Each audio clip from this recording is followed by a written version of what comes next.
Greg.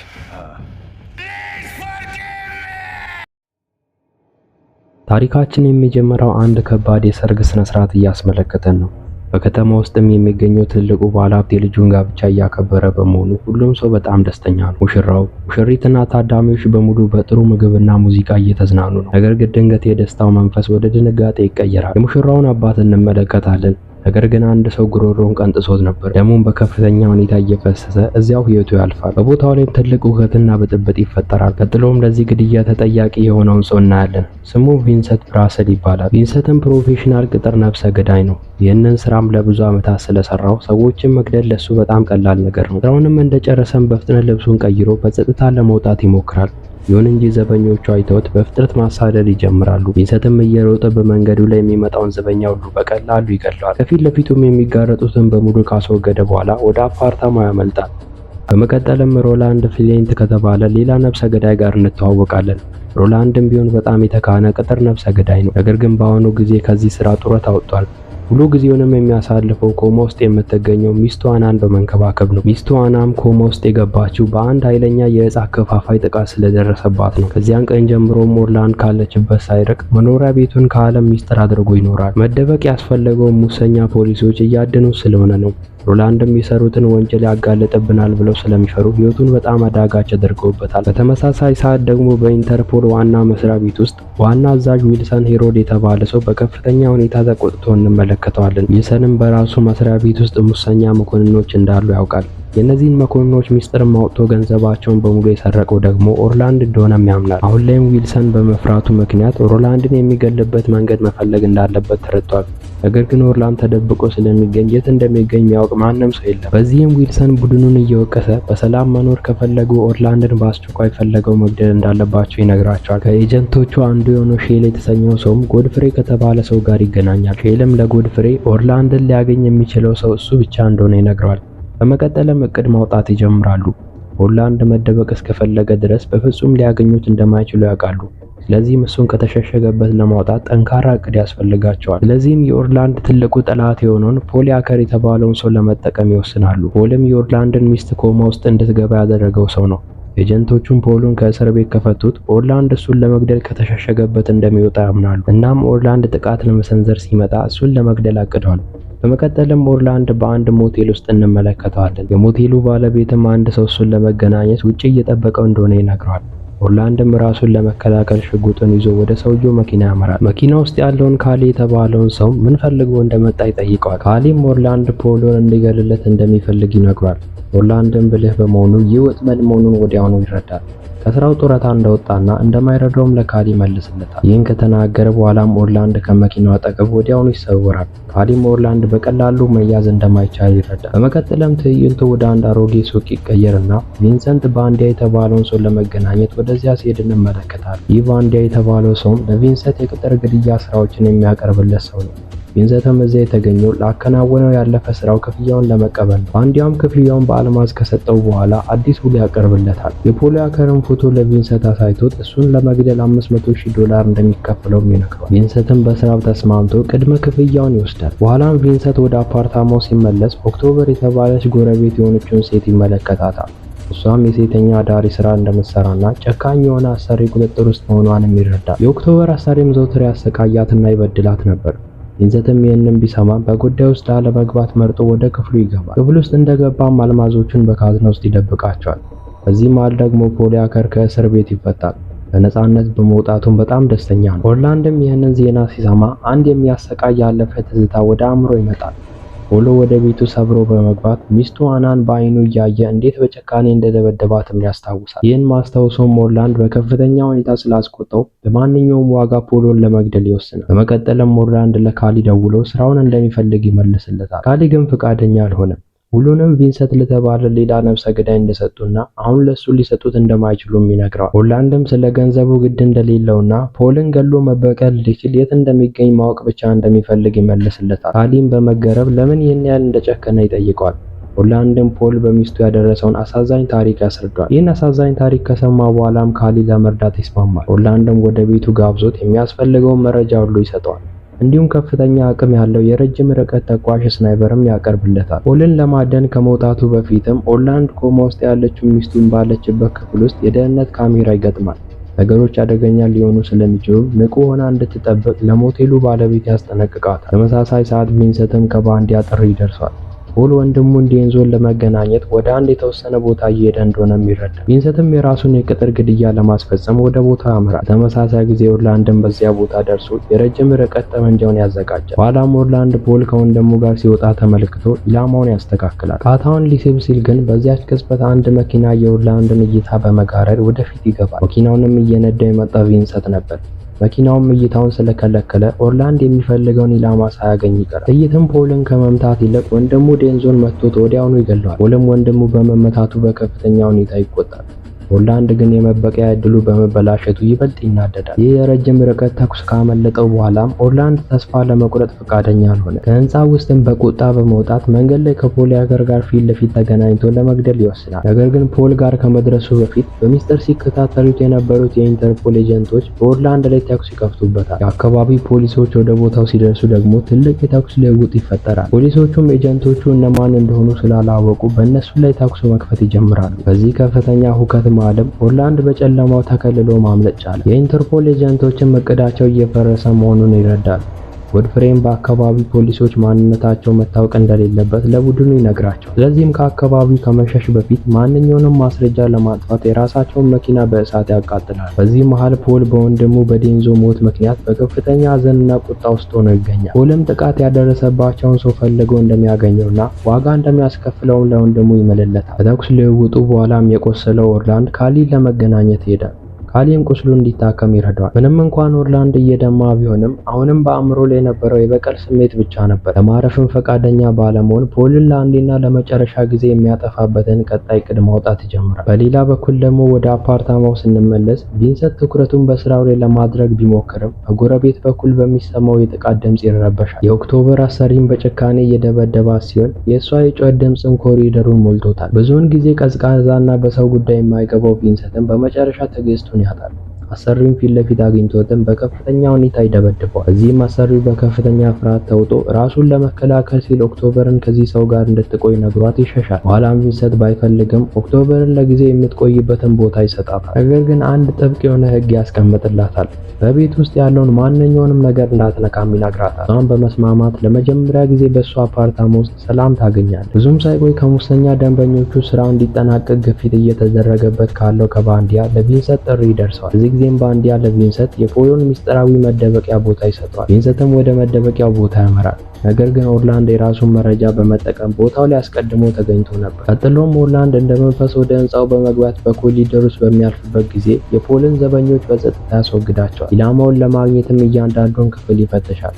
በዚህ ጊዜም ድንገት ቪንሰንት እና ኦርላንድ በጨለማው ህንፃ ውስጥ ፊት ለፊት ይገናኛሉ። እርስ በእርስም ስለማይታወቁ አንዱ ሌላውን እንደ ተራ ጠላት ነበር የተመለከተው። በእነዚህ ሁለት የተካኑ ነፍሰ ገዳዮች መካከልም እርስ በእርስ ለመገዳደል የራሳቸውን ከፍተኛ ብቃት የተጠቀሙበት አስገራሚና አስፈሪ የእጅ በእጅ ፍልሚያ ይጀምራል። በቪንሰንት እና በኦርላንድ መካከል የተደረገው ፍልሚያም በጣም ከባድ ነበር። ሁለቱም ደካማ አልነበሩ። ቪንሰንት በቦክስ ሲመታው ኦርላንድ በሁለት እጥፍ አጸፋውን ይመልስለታል። ምቶቹንም በሚለዋወጡበት ጊዜ ሁለቱም ከተራ ወንበዴ ጋር እየተዋጉ እንዳልሆነና የተጋጠሙት ያሉት ከፕሮፌሽናል ጋር መሆኑን ይገነዘባሉ። በመጨረሻም ሁለቱም የየራሳቸውን መሳሪያ መዘው እርስ በርስ በጭንቅላታቸው ላይ በመደቀን ይቆማሉ። ኦርላንድም መጀመሪያ ንግግር በማድረግ ጸጥታውን ይሰብራል። ስለ ውሉ ወይንም ስለ ገንዘቡ ግድ እንደሌለውና ቪንሰንት ዝናውንም ሆነ ከፍያውን በሙሉ መውሰድ እንደሚችልም ይገልጽለታል። እሱ የሚፈልገው ነገር ቢኖር ፖልን መግደል ብቻ ነው። ቪንሰንትም አንድ ሰው ይህንን ስራ በነፃ ለመስራት ለምን እንደፈለገ ግራ ይገባዋል። ስለዚህም ኦርላንድ ፖል በሚስቱ ላይ ያደረሰውን አሳዛኝ ታሪክ እንዳለ ይነግረዋል። ይህን መስማቱም የቪንሰንትን ስሜት ስለነካው አብረው ለመስራት ይስማማሉ። ኃይላቸውንም በማስተባበር የመስራት እድላቸው ከፍተኛ መሆኑንም ይረዳል። የመጀመሪያ ስራቸውም የፖል የቢዝነስ አጋር የሆነውን ብላንቻርድ የተባለውን ሰው መፈለግ ይሆናል። እሱንም አስጨንቀው በመያዝ በሽጉጥ አስፈራርተው የፖልን ሚስጥራዊ መደበቂያ ቦታ እንዲናገር ያደርጉታል። መረጃውን እንዳገኙም ወዲያውኑ ቪንሰንት ያለምንም ማንገራገር ብላንቻርድን ይገድሏል። የድርጊትም ኦርላንድን አስቆጥቶት አላስፈላጊ የደም መፍሰስ እንደማይፈልግ ለቪንሰንት ይነግረዋል። የሱ ብቸኛው ዓላማ ፖል ብቻ መሆኑንም ይገልጻል። ቪንሰንት ግን በቀዝቃዛ ስሜት የሱ የአሰራር ዘይቤ እንዲህ እንደሆነና ምንም አይነት ምስክር መተው እንደማይፈልግም ይነግረዋል። በመደበቂያ ቦታው እያሉም ከፍተኛ መጠን ያለው የመሳሪያ ክምችት ያገኛል። ቪንሰንትም ነገሩን ተራ የዝርፊያ ወንጀል የተከሰተ እንዲመስል ሁሉንም ነገር እንዲሰርቁ ሀሳብ ያቀርባል። በመሳሪያዎቹ መካከልም እጅግ ዘመናዊ የሆነ በሩቅ መቆጣጠሪያ ወይንም በሪሞት የሚሰራ ከባድ መተኮሻ መሳሪያ ያገኛሉ። ምን ያህል ጠቃሚ ሊሆን እንደሚችል በመረዳትም አብረው ይዘውት ይወጣል። በሌላ በኩል ደግሞ ፖል ለጥያቄው ምላሽ ለማግኘት በጣም ጓጉቷል። ከሰዎቹ አንዱም አዲስ መረጃ ይዞለት በመምጣት የወንድሙን ገዳይ ማንነት እንዳወቁ ይነግረዋል። ለፖልም የቪንሰንትን ፎቶ ያሳየዋል። ፖልም በከፍተኛ ቁጣ ተሞልቶ ሰዎቹን በአስቸኳይ ቪንሰንትን እንዲፈልጉት ያዛል። በኋላም ቪንሰንት ወደ አፓርታማው ሲመለስ ኦክቶበር ቀደም ሲል በደረሰባት ድብደባ ምክንያት በከፍተኛ ሁኔታ ቆስላ ያገኛታል። ይህ ቀዝቃዛ ነፍሰ ገዳይም አልፎ አልፎ በሚታይ ደግነት አጠገቧ ተቀምጦ ቁስሏን ማከም ይጀምራል። ለመጀመሪያ ጊዜም የዚህ ጨካኝ ነፍሰ ገዳይ ሰብአዊነት መታየት ይጀምራል። በዚህም በሁለቱም መካከል መቀራረብ ይፈጠራል። በሌላ በኩል ደግሞ ኦርላንድ ካሊን ለማየት ተመልሶ በመሄድ ስራውን ለማጠናቀቅ አሁን ከቪንሰንት ጋር አብሮ እየሰራ መሆኑን ያስረዳዋል። ካሊ ግን በነገሩ ተጨንቆ ነገሩ በጣም አደገኛ እየሆነ መምጣቱን ለኦርላንድ ያስጠነቅቀዋል። እስካሁን ያደረገው በቂ መሆኑንና ተመልሶ ከባለቤቱ ጋር መቆየት እንዳለበትም ይነግረዋል። ምንም እንኳን ካሊ ኦርላንድ ከዚህ ነገር እንዲወጣ ለማሳመን ቢሞክርም ኦርላንድ ግን ፈቃደኛ አይደለም። ትግሉ አሁን ከፖል ጋር ብቻ እንዳልሆነና ዊልሰንና ሌሎች ሙሰኛ የኢንተርፖል ኤጀንቶችንም ማጥፋት እንዳለበት ይናገራል። እነሱ በህይወት እስካሉ ድረስ የጠፋውን ገንዘባቸውን ለመፈለግ እሱን ማደናቸውን እንደማያቆሙ ያውቃል። ከሚስቱ ጋርም በሰላም ለመኖር ሲባል ከዚህ ጉዳይ ጋር ንክኪ ያላቸውን ሰዎች በሙሉ ማጽዳት አለበት። ቀጥሎም ማስጠንቀቂያ ለመስጠት ሲል ኦርላንድ በእኩለ ሌሊት ወደ ዊልሰን ቤት በሚስጥር ይገባል። በከፍተኛ ፍርሃት በተዋጠው በዚህ ዋና አዛዥ ላይም ሽጉጥ ደቅኖበት የመጨረሻ ማስጠንቀቂያውን ይሰጣል። የአዛዡ ሰዎች እሱን ማሳደዳቸውን ካላቆሙ እያንዳንዳቸውን እንደሚገልም ይነግረዋል። አክሎም አዛዡንም ጭምር ከዚህ እንደሚያጠፋ ይነግረዋል። በማግስቱም ዊልሰን በከፍተኛ ሁኔታ ተቆጥቶ ቡድኑን ሰብስቦ ለጎድፍሬ ኦርላንድን ለመግደል 48 ሰዓት ብቻ እንዳላቸውና ካልተሳካላቸው ራሱ ኤጀንቶቹን እንደሚገድላቸው ያስፈራራቸዋል። ነፍሰ ገዳዮቹን ለማግኘት እንዲረዳቸውም ጎድፍሬና የኢንተርፖል ኤጀንቶቹ ባንዲያን ፈልገው ያገኙታል። እነሱ እዚያ ባሉበት ሰዓትም ፖልም የወንድሙን ገዳይ ፍለጋ እዚያ ይደርሳል። ሙሰኛ ኤጀንቶቹም ከእጽ አዘዋዋሪው ጋር ስምምነት በማድረግ ለፖል ወንድሙን የገደለው ኦርላንድ እንደሆነ ይነግሩታል። እዚያም ለፖል አንድ ሀሳብ ያቀርቡለታል። ኦርላንድን ለመግደል ከረዳቸው ኢንተርፖል የእሱን የወንጀል መዝገቦች በነፃነት እንደሚተው ቃል ይገቡለታል። ፖልም በሀሳቡ ተስማምቷል። ነገር ግን ባንዲያን አስገድዶ የቪንሰንትን የቤት አድራሻ ይቀበላል። ዋናዎቹን ኢላማዎች ከማደናቸው በፊትም የፖል ሰዎች ካሊን ይዘውት ኦርላንድን ያለበትን የሞቴል አድራሻ እስኪናገር ድረስ በጭካኔ ያሰቃዩታል። የፈለጉትን መረጃ ቢያገኙ የፖል ሰዎች ካሊን ያለምንም ርህራሄ ይገሉታል። የበለጠ ገንዘብ ለማግኘት እድል እንዳለ ያሰበው ባንዲያም ቪንሰንትን ደውሎ ይጠራዋል። ኢንተርፖል ኦርላንድን በሕይወት እያለ እንዲያዝ እንደሚፈልግና ለዚህም 1.5 ሚሊዮን ዶላር ለመክፈል ፈቃደኛ መሆኑን ይነግረዋል። አክሎም ለቪንሰንት ቅድመ ክፍያ የሚሆን የአልማዝ ቦርሳ ሰጥቶት ኦርላንድን በወጥመድ እንዲይዘው ይነግረዋል። ቪንሰንት በገንዘብ ብቻ የሚመራ ሰው በመሆኑ በስራው ይስማማል። ከዚያ በኋላ ቪንሰንት ከኦርላንድ ጋር ተገናኝቶ ወጥመዱን ለማዘጋጀት ይዋሽለታል። ፖል ነገ ወደ ከተማው የገበያ ማዕከል እንደሚሄድና ኦርላንድም እዚያ ተገኝቶ አብረው እንዲያጠቁት ይነግረዋል። ኦርላንድም አዲሱን አጋሩን በማመን በእቅዱ ይስማማል። ትልቅ ወጥመድ እንደተዘጋጀለት ግን ምንም አላወቀም። ኦርላንድም በእቅዱ ተስማምቶ በማግስቱ ቪንሰንትን ተከትሎ ወደ ከተማው የገበያ ማዕከል ያመራል። በኋላም ኦርላንድ ቦታውን ይዞ ፖልን ለመግደል መሳሪያውን እያዘጋጀበት ባለበት ሰዓት ድንገት በአጥቂዎች ይከበባል። ሙሰኞቹ የኢንተርፖል ኤጀንቶችና የፖል ወንበዴዎች የተቀናጀ ጥቃትም ይሰነዝሩበታል። ምንም እንኳን ኦርላንድ በጀግንነት ቢከላከልም በቁጥር ስለበለጡት ሊያሸንፋቸው አልቻለም። በመጨረሻም ደብድበው በቁጥጥር ስር ያውሉታል። ነፃነቱን በሚያጣበት በዚህ የመጨረሻ ቅጽበትም ኦርላንድ ቪንሰንትን ተመልክቶት በገንዘብ እንደሸጠው ይረዳል። ኦርላንድ ከተያዘ በኋላ ቪንሰንት የመጨረሻውን የአልማዝ ክፍያ ለመቀበል ወደ ባንዲያ ያቀናል። እዚያ እያለም እንደ ድንገት ስልኩ ይጠራል። የደወለውም ፖል ያከር ሲሆን በቪንሰንት ላይ ያሾፍበት ጀመር። እሱም አሁን ያለው የቪንሰንት አፓርታማ ውስጥ እንደሆነና የቪንሰንትን ጓደኛ ኦክቶበርን እንዳገኛትም ይነግረዋል። ቪንሰንትን ለማስማማት ሲባል ብቻ እሷን እንዴት እያሰቃያት እንደሆነም ይገልጽለታል። ቪንሰንትም በከፍተኛ ድንጋጤ ተውጦ በተቻለ ፍጥነት ወደ ቤቱ ይሮጣል። ይሁን እንጂ እዚያ ሲደርስ የፖሎ ሰዎች እጅግ ዘግናኝ በሆነ ጭካኔ ኦክቶበርን ገድለዋት አምልጠው ነበር። የእሷን አስክሬን በመመልከቱም በቪንሰንት ውስጥ አንድ ነገር እንዲቀየር ያደርገዋል። የእሱ ስግብግብነትን ማሰብ ለጀመረላት ብቸኛ ሴት ሞት ምክንያት እንደሆነም ይረዳል። በጸጸትና በቁጣ የተሞላው ቪንሰንትም ወደ ባንዲያ ተመልሶ አልማዞቹን መልሶ በመወርወር ገንዘቡን እንደማይፈልገው ከነገረው በኋላ ኦርላንድን አስረው የያዙትን የኢንተርፖል ሚስጥራዊ መጋዘን አድራሻ እንዲሰጠው ያስገድደዋል። አሁን ላይም ባንዲያ ቪንሰንትን ምንም የሚያጣው ነገር የሌለው አደገኛ ሰው መሆኑን ስለተረዳ ቦታውን በቶሎ ይነግረዋል። በመጋዘኑ ውስጥ ደግሞ የኢንተርፖል ኤጀንቶች ኦርላንድን ያለ ርኅራኄ እያሰቃዩት የሰረቀውን ገንዘብ የት እንደደበቀው እንዲናገር ይጠይቁታል። ኦርላንድን በደም ተለውሶም ቢሆን እምቢተኛነቱን በማሳየት እያንዳንዱን ሳንቲም እንዳጠፋ ይነግራቸዋል። በኋላም ኤጀንቶቹ ሊገሉት ሲዘጋጁ ቪንሰንት ህንፃውን ሰብሮ ይገባል። በመንገዱ ላይም የሚመጣውን ኤጀንት ሁሉ እየገደለ እንደ መንፈስ በመጋዘን ውስጥ በመንቀሳቀስ በመጨረሻም ኦርላንድ ጋር ይደርሳል። እዚያም ኦርላንድን ፈቶት ቀጥታ አይኑን እየተመለከተ ስለ ገንዘብ ሲላሳልፎ በመስጠቱ ከልቡ ይቅርታ ይጠይቀዋል። አሁን ላይም ገንዘቡን እንደማይፈልገውና ኦርላንድን በፖል ላይ ለሚወስደው የበቀል እርምጃ ሊረዳው ፈቃደኛ መሆኑንም ይነግረዋል። በቪንሰንት አይኖች ውስጥ ያለውን ስቃይ የተመለከተ ኦርላንድም ይቅር ይለዋል። የፖሎ ቀጣይ እርምጃ የኦርላንድን ሚስት ማጥቃት እንደሆነ ሁለቱም ስላወቁ ኦርላንድ ለሞቴሉ ባለቤት በመደወል አናን በአስቸኳይ ደህንነቱ ወደ ተጠበቀ ቦታ እንድትወስዳት ይነግራታል። ነገር ግን ረፍዶ ነበር። የፖል ነፍሰ ገዳዮችም ቀድመው እዚያ ደርሰዋል። የሞቴሉ ባለቤት እንድትረዳ ከመሞከሯ በፊት በጥይት ይገሏታል። ከዚያም ገዳዮቹ ወደ አና ክፍል ሊገቡ ሲሉ ቪንሰንትና ኦርላንድ ለመጨረሻ ጊዜ ፍልሚያ ዝግጁ ሆነው ወደ ሞቴሉ አካባቢ ይደርሳሉ። አሁን ላይም ኦርላንድና ቪንሰንት ሞቴሉ የሞት ወጥመድ መሆኑን ይረዳሉ። በዚህ መሃልም ኦርላንድ የሚያስደነግጥ አንድ ቪዲዮ ይደርሰዋል። ፖሎ ኮማ ውስጥ ባለች ሚስቱ አጠገብ ቆሞ እጃቸውን እንዲሰጡ 15 ደቂቃ ይሰጣቸዋል። ካልሆነ ግን እንደሚገላትም ያስፈራራቸዋል። ምንም አማራጭ የሌላቸው ሁለቱ ነፍሰ ገዳዮችም ወደ ሞቴሉ ሲገቡ በፖል ጠባቂዎች ይያዛሉ።